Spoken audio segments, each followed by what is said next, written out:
Buenas tardes con todos. Nosotros somos estudiantes del primer semestre de la carrera de Educación Inclusiva del Instituto Superior Tecnológico Japón. El día de hoy les vamos a presentar un taller acerca del COVID en los niños.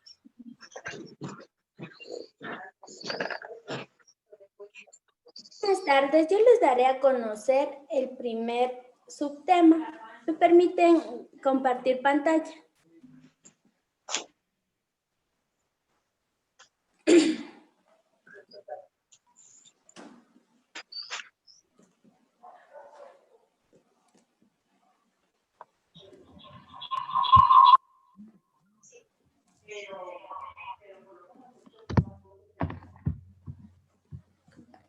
Me avisan si pueden ver.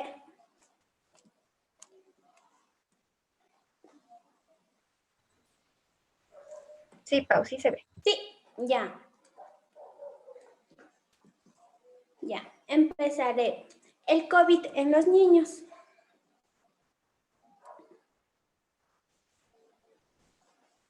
Un ratito.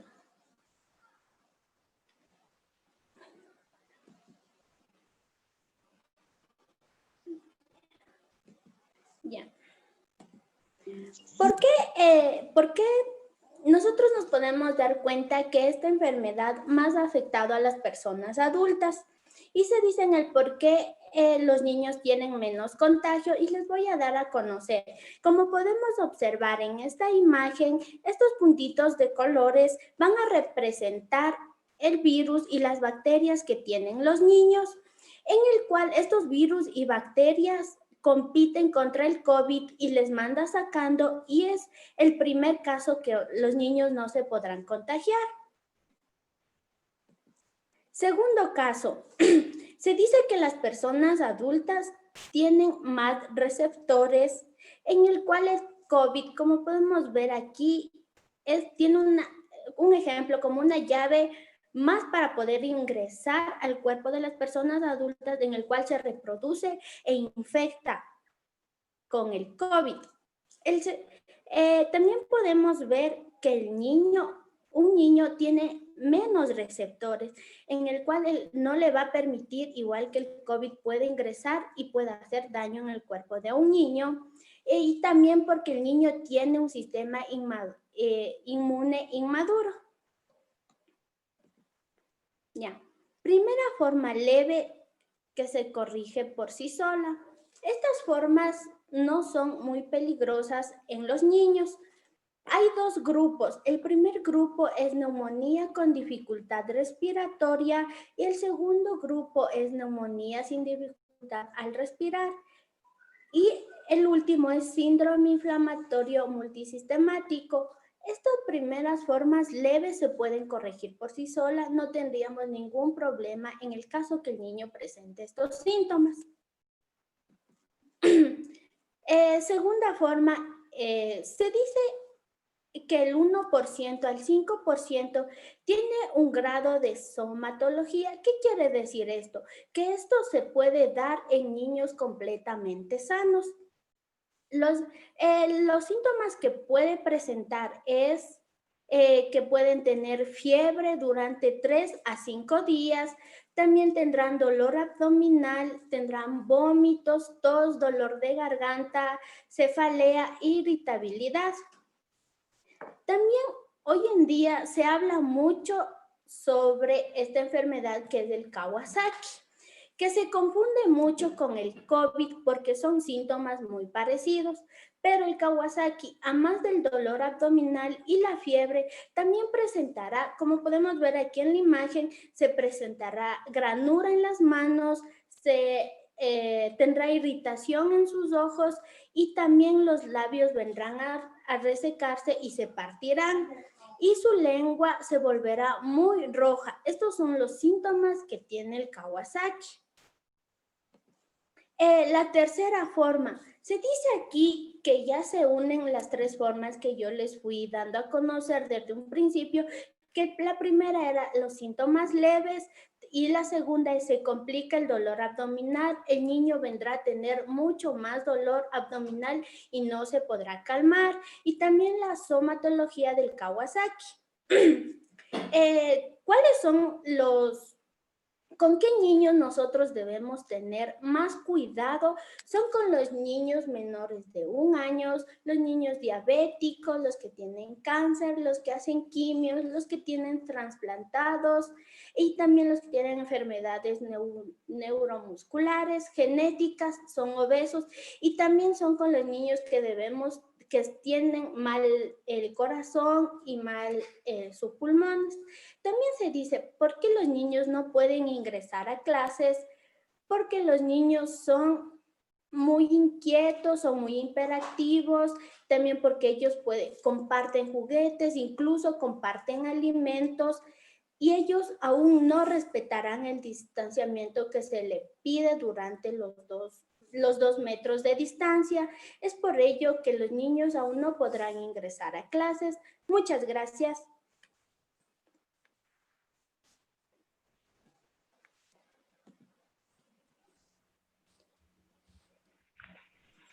Buenas tardes, mi nombre es Abigail y yo les voy a dar sobre ciertas medidas de protección que debemos tener. Ya les paso a compartir pantalla.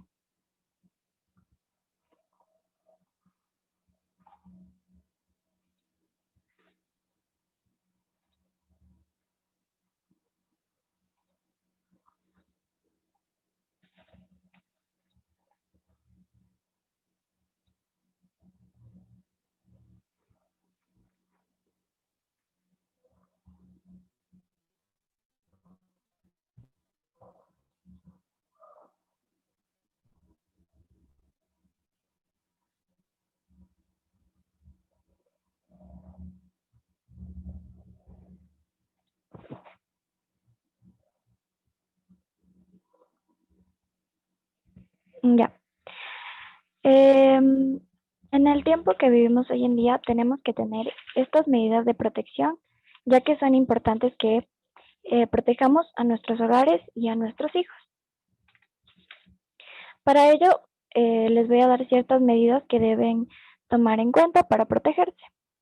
Una de las primeras medidas es el informar sin alarmar. Debemos enseñarles a ser responsables de su propia protección. Tenemos que adaptarnos a la madurez del niño y conforme a esto debemos enseñarles a protegerse a sí mismos y el protegerse de las enfermedades como es el coronavirus de hoy en día. ¿De qué debemos hablarles? Explicarles que los virus y las bacterias, la importancia de las medidas higiénicas y sobre hábitos de vida saludable. Todos estos hábitos ayudan a que nuestras defensas sean fuertes.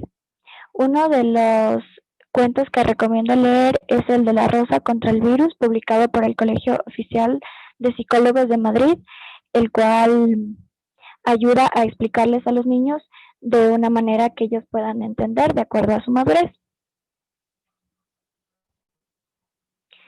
El aprender a lavarse correctamente las manos es una de las cosas más importantes. El tiempo y la técnica es importante ya que no suele dedicarse suficiente tiempo, ni se realizan los pasos aconsejados. El lavado debe ser de al menos 20 segundos y se debe utilizar abundante agua y jabón, ya que si no, el lavado no es el correcto y el virus puede seguir afectando. ¿Cómo toser y estornudar correctamente? Lo ideal es que lo hagan con un pañuelo desechable, cubriéndose la nariz y la boca y desecharlo a continuación. Si no se tiene un pañuelo a la mano, se puede hacer con la parte inferior del codo y así estornudar. Después de esto se debe lavar las manos inmediatamente. Si no se tiene agua y jabón, puede hacerse con alcohol de al menos el 60%. No animes a tu hijo a dar besos y abrazos. Las muestras de cariño que no se dan espontáneamente no deberían forzarse y no se recomiendan dada la salud mundial. Como es costumbre, se suele dejar a los niños saludar para que se puedan dar afectos de, de manera de generosidad o educación, pero no se recomiendan ya que pueden haber contagios.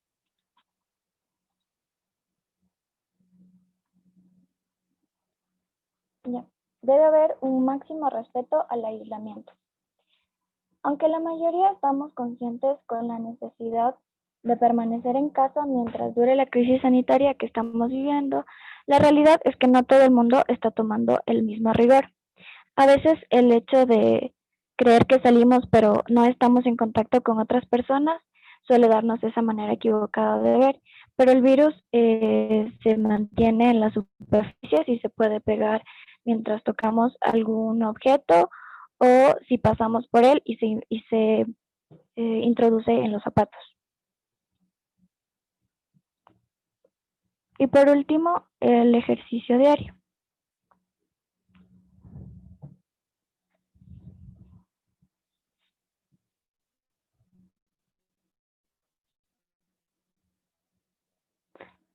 El ejercicio diario es el movimiento que es necesario.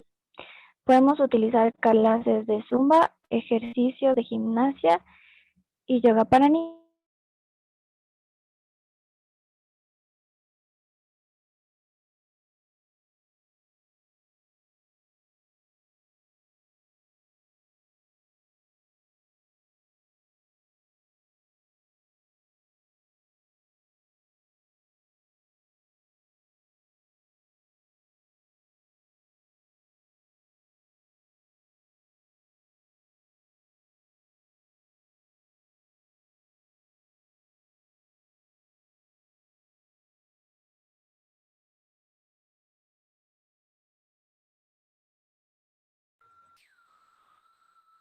Me parece que hubo algún problema con mi compañera, pero ahorita vamos a empezar con la ronda de preguntas. Queremos saber si es que tienen alguna duda de todo lo que mis compañeros han expuesto.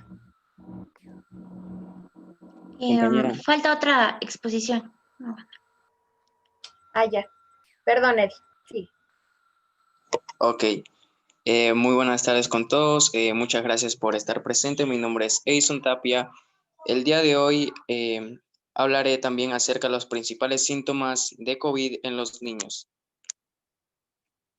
Hablaremos sobre los principales síntomas, cómo se propaga el COVID, qué se debe hacer si sus hijos presentan aquellos síntomas, qué remedios caseros poder tomar para aquella prevención y algunas recomendaciones. Por favor, ayúdame con la diapositiva.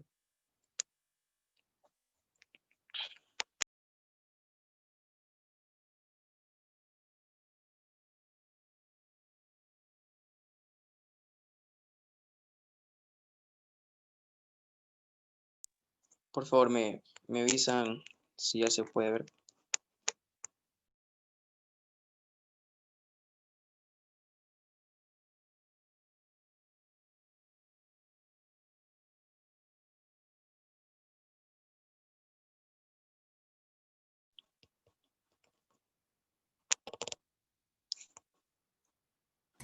Un segundo, por favor.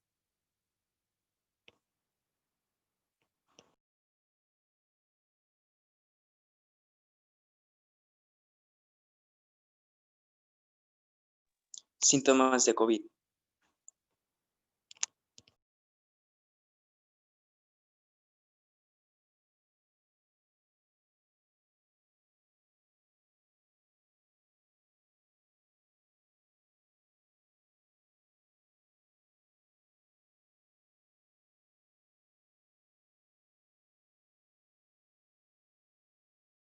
Bien, en muchas ocasiones, náuseas o vómitos, incluso hasta la diarrea y el cansancio.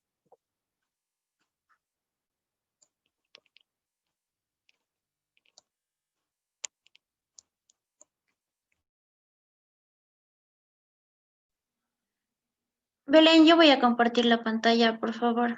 ¿Y por qué no me permite? Gracias.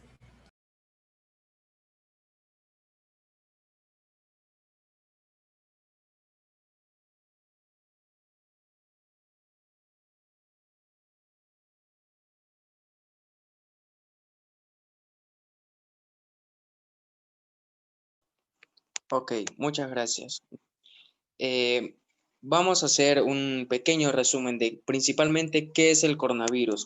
Dicen que los coronavirus, como su nombre lo indica, son familia de virus respiratorios que se pueden causar enfermedades que van desde un resfriado común hasta una enfermedad respiratoria complicada. Dame el borde. Como ya había mencionado, cuáles son los principales síntomas que se pueden visualizar en los niños, vuelvo y menciono, son los típicos resfriados, dolor de garganta, congestión nasal, escalofrío, dolor muscular, dolor de cabeza, pérdida de sentido del gusto y del olfato, en muchos casos náuseas, vómitos, diarrea y cansancio.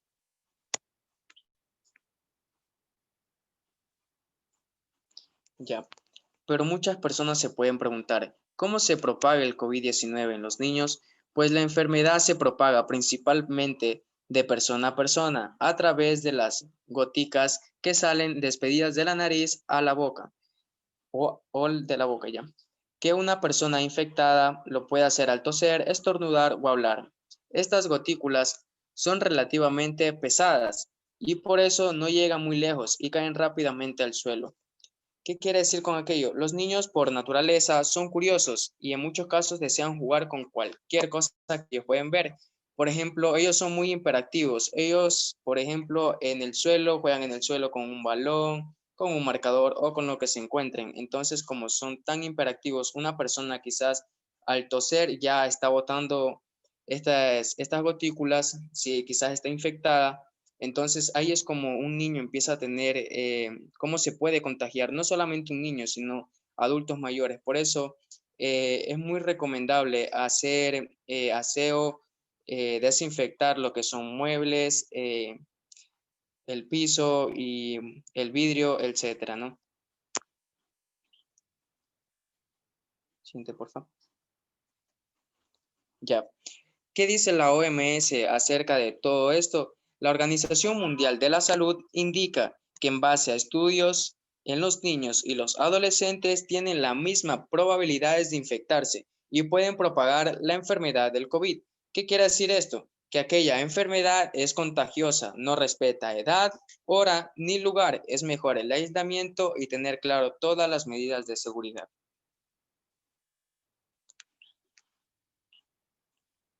Ya. Pero ustedes se preguntarán, ¿qué debo hacer si mi hijo presenta estos síntomas? Primero, llame al médico. Si su hijo presenta dificultad para respirar, dolor de garganta, dolor abdominal, vómitos, diarrea, erupción en la piel, mareos o simplemente no se siente bien, pues es muy importante actuar cuando recientemente se presentan estos síntomas, ya que es mucho mejor actuar a tiempo antes que lamentar y pedir ayuda profesional y así nunca acudir a la automedicación porque en un futuro puede ser un poco más grave. Entonces, la mejor recomendación si su hijo o alguna persona de su miembro de su casa empieza a tener aquellos síntomas, es mejor buscar ayuda profesional y para que así le puedan ayudar si quizás presenta estos síntomas o simplemente comienza con un decaimiento.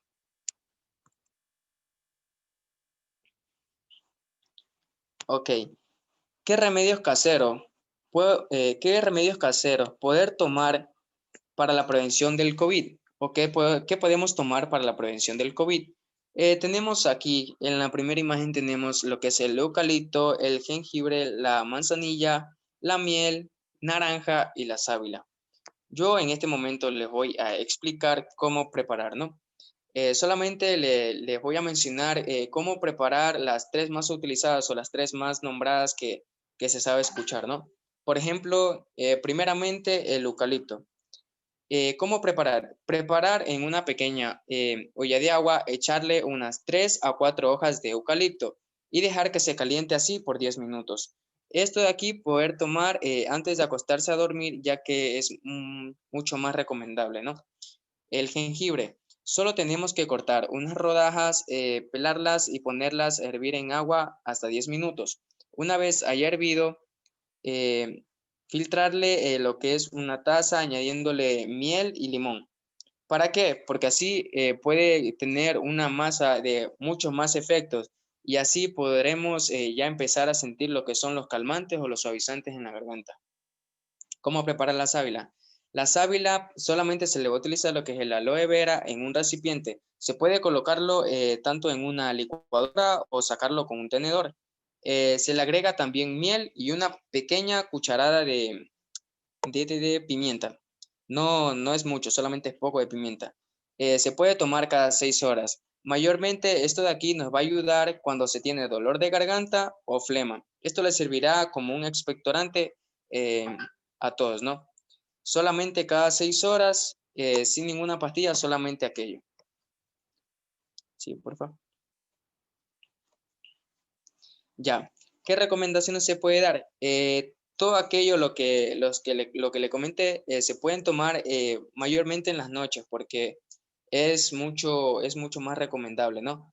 Y nunca automedicarse porque en un futuro se hará resistible a la medicina y así puede tener muchos más problemas porque si uno se automedica, se va a hacer resistente a aquel medicamento. Puede ser paracetamol, ibuprofeno, acitromicina, cefalexina, ciprofloxacino, todo aquello. Si usted comienza a meterse antibiótico, quizás por 3 días, le va a hacer un poco mal porque un antibiótico se debería tomar normalmente por 7 días, pero es mucho mejor que acuda a un médico y así le puedan ayudar, le puedan dar esa información profesional, ya que aquel le va a hacer un diagnóstico. ¿Qué exactamente necesita usted?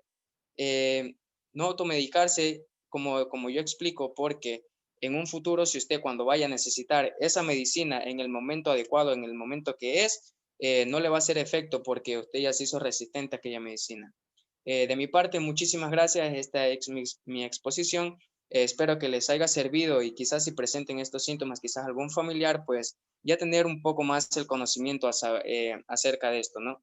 Muchas gracias de mi parte. Listo, muchas gracias. En este momento sí vamos a empezar con la ronda de preguntas. Bueno, muy buenas tardes con todos. Yo tengo una pregunta que realizar con respecto a este tema tan importante. He escuchado que las mascarillas N95 son las más recomendables para cuidarnos del COVID. ¿Este argumento sería cierto o no? Claro. Respondiendo a su pregunta, las mascarillas N95 solo son recomendables para los doctores, las enfermeras o las personas que estén en contacto directo con el virus.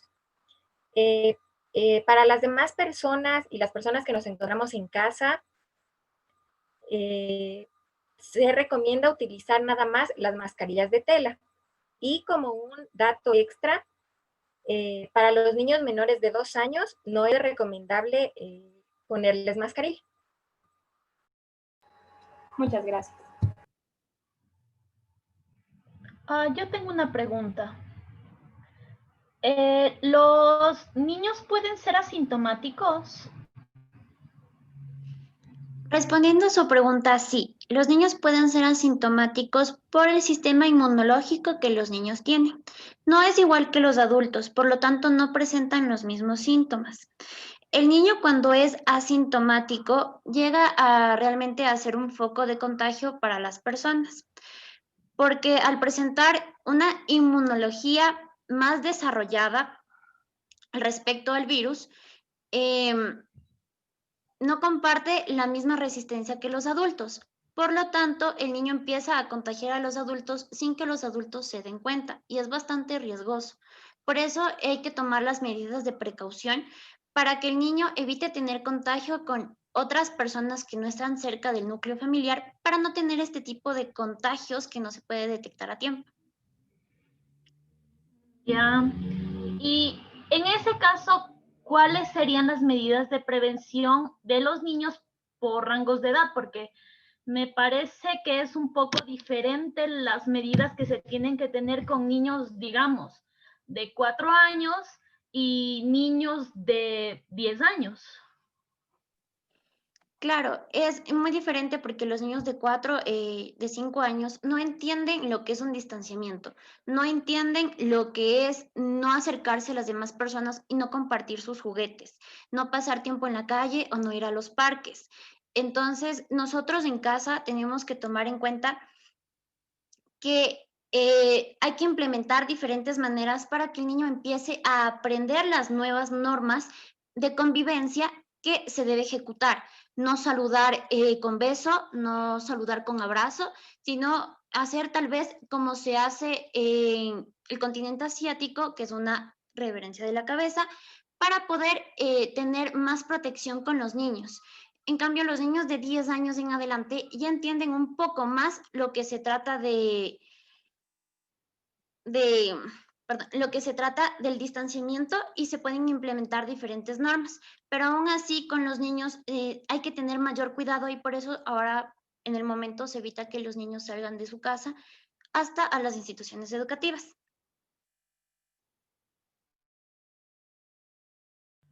Muchísimas gracias.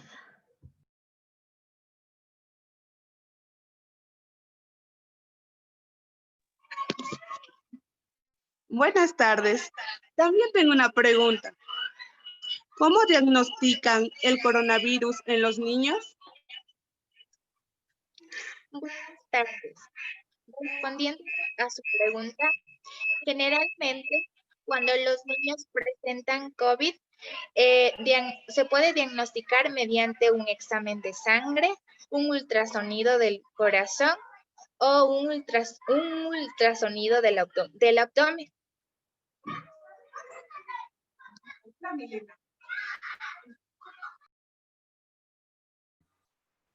Tal vez hay alguna otra pregunta. Sí, justamente me surgió otra duda con respecto a este tema. Desde que empezó este virus, en espacios públicos sobre todo, se dio la utilización del amonio cuaternario. Mi pregunta va con respecto a esto.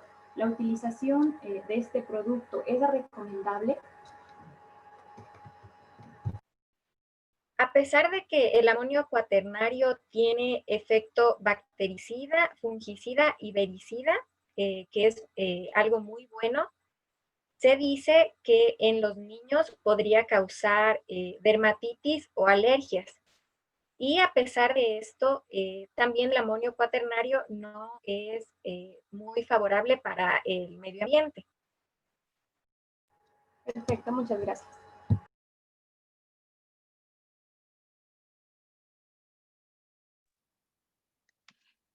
Muchísimas gracias por su participación. Realmente esperemos que el taller haya sido de su agrado y de parte de todo el grupo y de la institución se le agradece bastante haber compartido este momento con nosotros. Muchas gracias. Muchas gracias. Gracias. Gracias. Gracias.